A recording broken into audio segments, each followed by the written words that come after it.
Hello and very warm welcome at Amish Cycle 5858. I am Amish Cycle. Foreign news have been reported by American, European, Asian, African, Australian news channels and the news agencies. So please, let's go to the headlines.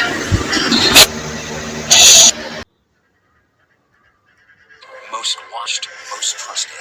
Now on Disney Plus every night. Tonight, the dangerous storms on both coasts, just as the record holiday travel cruise begins. Relentless rain doing first responders rescuing a baby above roaring rapids as millions in the Northeast brace for a blast of rain and snow. More than 122 million Americans set to travel over the holidays. Our weather team tracking the impacts. Tonight, President Trump announcing the U.S. is still actively pursuing a sanctioned oil tanker after the U.S. Coast Guard tried to seize it in the Caribbean. The Jeffrey Epstein files triggering a fight for transparency. U.S. Attorney General Pam Bondi under fire, facing a wave of backlash tonight as demands grow for all of the documents to be released. And the new statement from a spokesperson for former President Bill Clinton. The swimmer reported missing after reports of a possible shark attack, what witnesses say they saw in the water. An alarming high-speed car chase and crash. Police say an 11-year-old boy was behind the wheel with two more young children inside. What they allegedly told officers about where they learned to steal cars. Barry Manilow's health battle. The legendary singer sharing his cancer diagnosis. An encounter with a shoplifting suspect taking a frightening turn. Body camera video showing the chilling moments a man pulls a gun on an officer inside a Walmart. An aviation first, a small plane losing contact with the control tower, landing itself with two people on board. The Steelers' DK Metcalf accused of taking a swing at a Lions fan, and the punishment handed down just moments ago. The Powerball jackpot soaring to $1.6 billion for tonight's drawing, the fifth biggest prize on record. And America Strong tonight, remembering the nation's oldest park ranger passing away at 104 years old, her trailblazing legacy of commitment and service. From ABC News World Headquarters in New York, this is World News Tonight with David Muir. Good evening.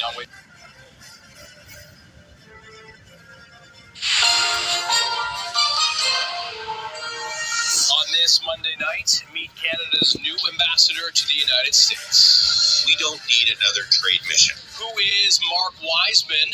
What are his credentials and why he's already under fire? CBS on the defensive. Why the network says it shelved a 60-minute story and the outrage. The potentially heavy burden of the holidays. It's okay if you're not feeling great. How to stay mindful of your mental health. Plus, it's so much more than a love story. I love you so much. The new Canadian drama heating up the conversation about identity and inclusion. Global National with Donna Friesen. Reporting tonight, Anthony Robart. Good evening, everyone, and thank you so much for joining us. Prime Minister Mark Carney has named business executive and personal friend Mark Wiseman as Canada's new ambassador to the United States. Now, this is a key post, of course, as Ottawa navigates a critical phase in trade talks with Washington and aims for a reset in cross-border relations. Mackenzie Gray reports on Wiseman's background and how he could shape Canada's relationship with the Trump administration. I think he's a great prime minister. I mean, he could represent me anytime. That friendly relationship with Donald Trump has been buoyed by the Prime Minister's business background. He's a nice man, but he can be nasty. He can be very nasty. Maybe as nasty as anybody. And now Mark Carney's hoping his new ambassador to the U.S. will have a similar style and rapport, appointing his close friend Mark Wiseman starting February 15th. Wiseman's business experience nearly as extensive as Carney's, running the Canada Pension Plan Investment Board and working at investment firm BlackRock, rumored as a potential replacement to the CEO until he left the company for not disclosing a consensual affair with an employee. He also co-founded a lobby group called the Century Initiative. Our goal is to see a Canada with 100 million people by 2100. That's drawn the attention of the Conservatives who've been attacking Wiseman after Global News first reported the appointment 2 weeks ago. Mark Wiseman, the Prime Minister's corporate crony, longtime Liberal elite, and head of the Century Initiative, whose stated mission is to triple the population of Canada to 100 million people. The Bloc Québécois are also unhappy with Wiseman's criticism of supply management, including in a Globe and Mail op-ed. The sacred cow of supply management, through its import restrictions, production quotas, and price controls, secures the market for a protected group of settled players, impeding innovation and keeping prices artificially high for Canadian consumers. While Wiseman has no electoral or diplomatic experience, he does have sharp views on how Ottawa should operate. We don't need another trade mission. Like, people know who Canada is. Like, we don't need to go and wave a flag and, hand out, little Maple Leaf pins at some event somewhere, or, give people, miniature bottles of maple syrup and have another speech by some politician. We've got to get done. The number one thing that does need getting done, a renegotiated Canada-US-Mexico free trade deal, Anthony, the core mission that Wiseman will be tasked with handling, with the hopes that his close personal ties with Carney and his similar business background will be viewed favorably inside the Trump administration. Okay.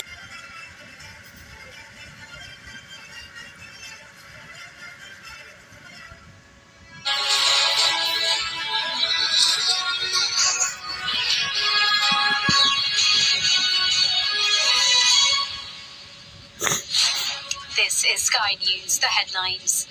President Trump says he never went to Jeffrey Epstein's private island and that discussions about the files are a distraction from his administration's success.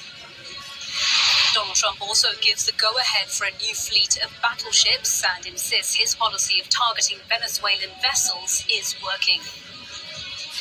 Here in the UK, Wiltshire police charged 6 men with dozens of sexual offences against the ex-wife of one of them over a 13-year period. Also ahead, a Russian general is killed in Moscow as a bomb explodes under his car. The dramatic moment a narrow boat fell into a sinkhole in a Shropshire canal. Plus, I'm driving home for Christmas. Oh, I can't wait to see those faces. singer-songwriter Chris Rea dies at the age of 74.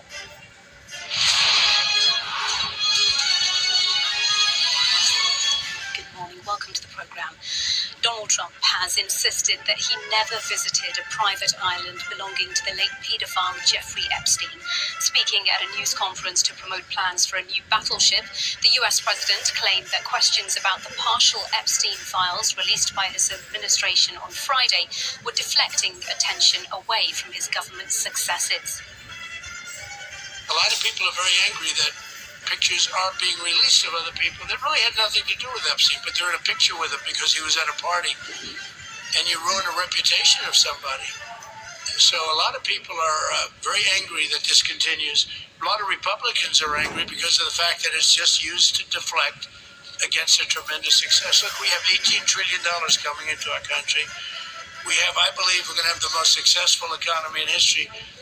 We inherited a mess. Now prices are coming way down. Gasoline is less than $2 in some states. $1.99, $1.97, $1.95 a gallon. $1.95. Think of that. A gallon. Nobody ever thought they'd see that. They don't want to talk about that. They want to talk about Epstein. And the problem is a lot of Democrats are being caught up in the web, like Larry Summers. Larry Summers was the head of Harvard.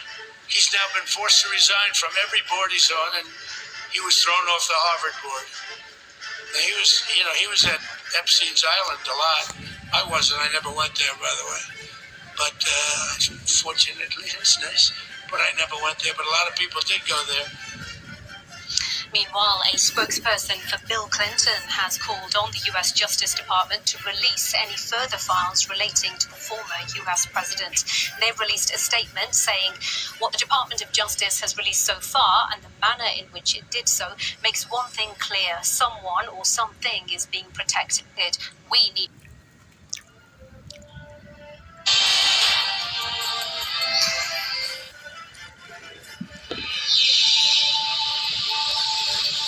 New South Wales Parliament expected to pass gun and protest laws, but activists plan a court challenge. We're confident these laws will withstand a constitutional challenge.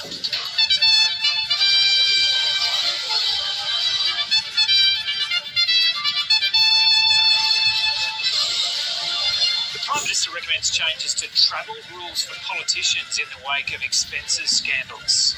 Heavy rain forecast for parts of Queensland and New South Wales, and Western Australia prepares for heat wave conditions through Christmas.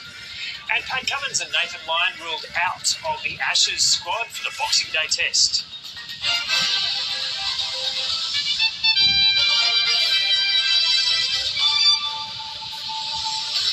Hello and welcome to ABC News. I'm Joe O'Brien. The New South Wales Government is expected to sit into the evening to debate a bill tabled in reaction to the Bondi terror attack.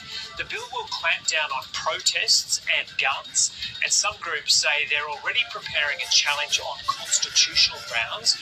Reporter Sean Goodwin joins us now from Sydney. Sean, g'day. So how far has the bill progressed through Parliament? Well, Joe, late last night the bill overcame its first hurdle. It was voted up in the lower house. It's today been read and debated in the New South Wales upper house, where it has the support of the Liberal Party together with the Labor Party. Those numbers are a lot slimmer in the upper house, even with those two groups combined. So even a smaller number of abstentions or dissenters could threaten the government's passage of this bill. But it is expected with those two groups supporting it that it will have the numbers to pass. But there have been a number of arguments made from independents and crossbench MPs on both areas of this reform, on guns and on protests. On gun reform, the government has argued that it urgently needs to reduce the number of guns on our streets in the wake of the Bondi terror attack. But regional MPs have argued that the restrictions unreasonably burden farmers. On protests, the government's argued that police should have the power to prohibit protests for up to 3 months in the wake of a terror incident to conserve their own resources and also to ensure calm on the streets. But advocacy groups have labelled the laws draconian and said that they unreasonably inhibit important democratic rights. The movements in the New South Wales upper house can be unpredictable. This is expected to progress into the evening, even possibly into tomorrow. So we'll keep you across those movements as they eventuate. And Sean, there's been a challenge flagged on constitutional grounds. What can you tell us about that? Well, a coalition of groups, including the Palestine Action Group, the Jews Against the Occupation, and a First Nations called the Black Caucus, have flagged that they are ready to launch an application to overturn the protest element of this bill on constitutional grounds. Now, a similar coalition was successful in overturning the state government's first attempt at laws to clamp down on protests earlier this year, arguing in the Supreme Court that they impermissibly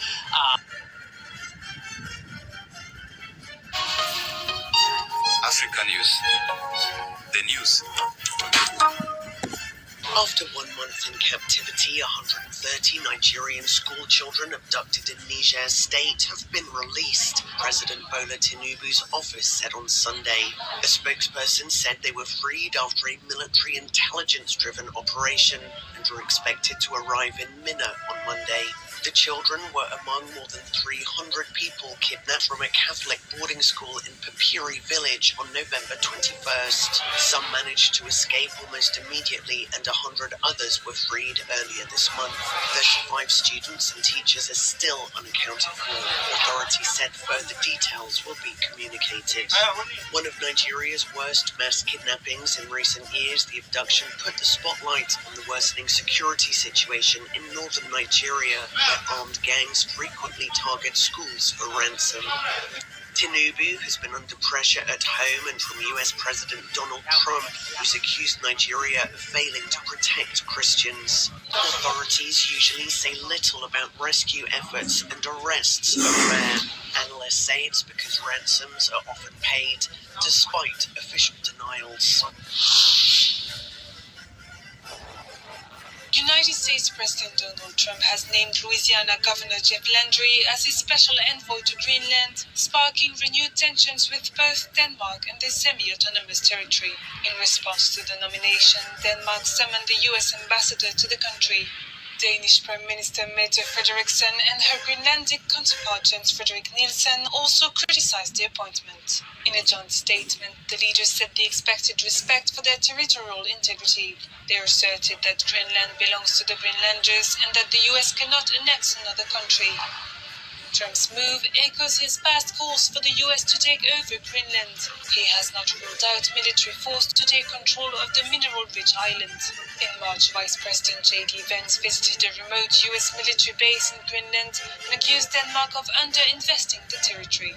On Monday, a deputy White House press secretary said Trump decided to create a special envoy role because the administration views Greenland as a strategically important location in the Arctic for maintaining peace through strength.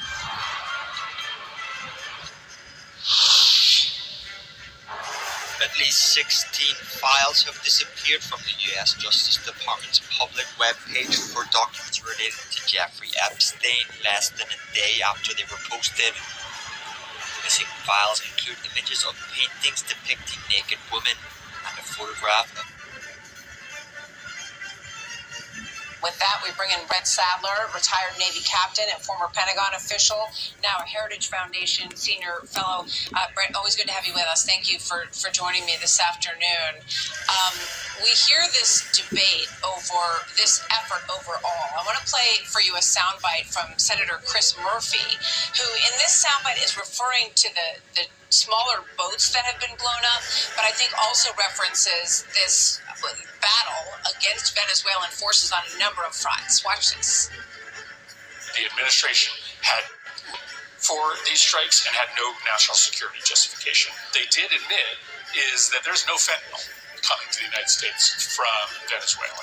Venezuela is mainly exporting cocaine, but almost all of the cocaine that is coming out of Venezuela into the Caribbean isn't going to the United States, it's going to Europe. Well, what do you make of Senator Murphy's argument there, Brett? Yeah, I don't follow the senator's logic on this. I mean, the enemy of the American public is the drug cartels that have been given sanctuary by the narco regime of the Maduro government in Venezuela.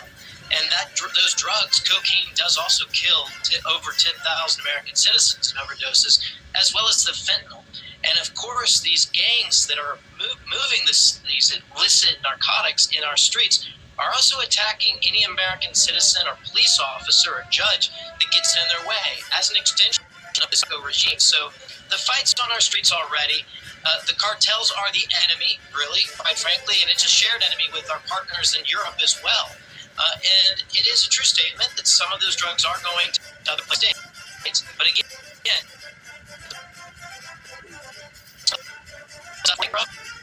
it's going to require cutting them off from their markets. That's the United States and Europe. And I think we've got quite a wide array of allies and partners that are already involved in these type of operations. I just point the audience's attention to the Joint Interagency Task Force South that's based in Key West that's been waging an interdiction war against these cartels for many years, going back to the late 80s.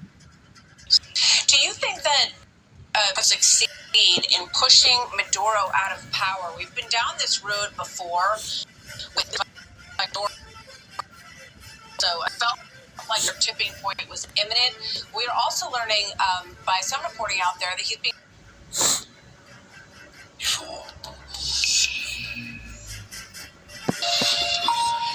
This is Dave Bragg here on France 24. Glad you could join us. I'm Stuart for the headlines today. Early morning air attacks launched on Ukraine's capital.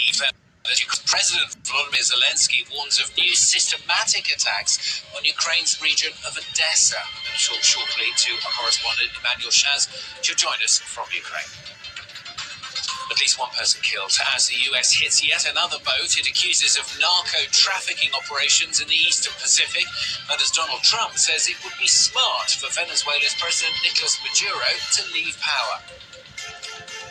And Mohamed Salah against one of the favourites, Egypt, off to a winning start in the Africa Cup of Nations by scoring late for a 2-1 win against Zimbabwe. We'll look back at the game and forwards to today's as well with our sports reporter, Philip Nisons.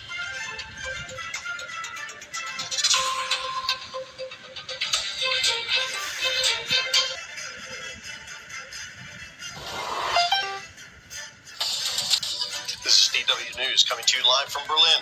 U.S. President Donald Trump promises a new warship named after himself. The Trump-class battleship is meant to replace ships retired decades ago after the military deemed that kind of vessel obsolete. But the president insists the U.S. Navy needs them. Also coming up, Trump says the U.S. to have President come after Greenland and autonomous part of Denmark. Its job is to make the island part of the United States. Also coming up, a Russian army general is killed as a bomb rips through his car. To kill opera in 3 years.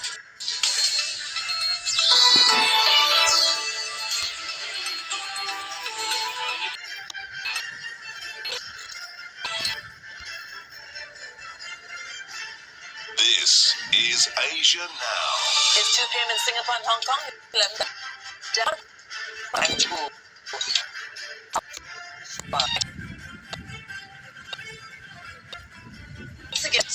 Its troops just hours after peace talks were agreed, while Bangkok says its forces were responding to Cambodian attacks.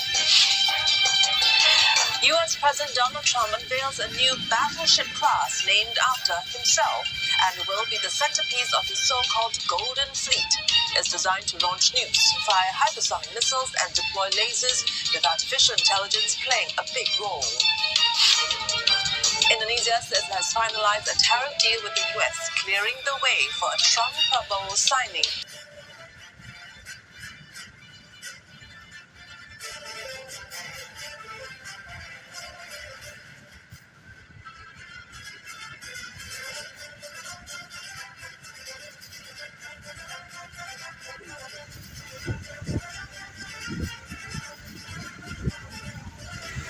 Thank you for watching Amish Shakil 5858. I am Amish Shakil.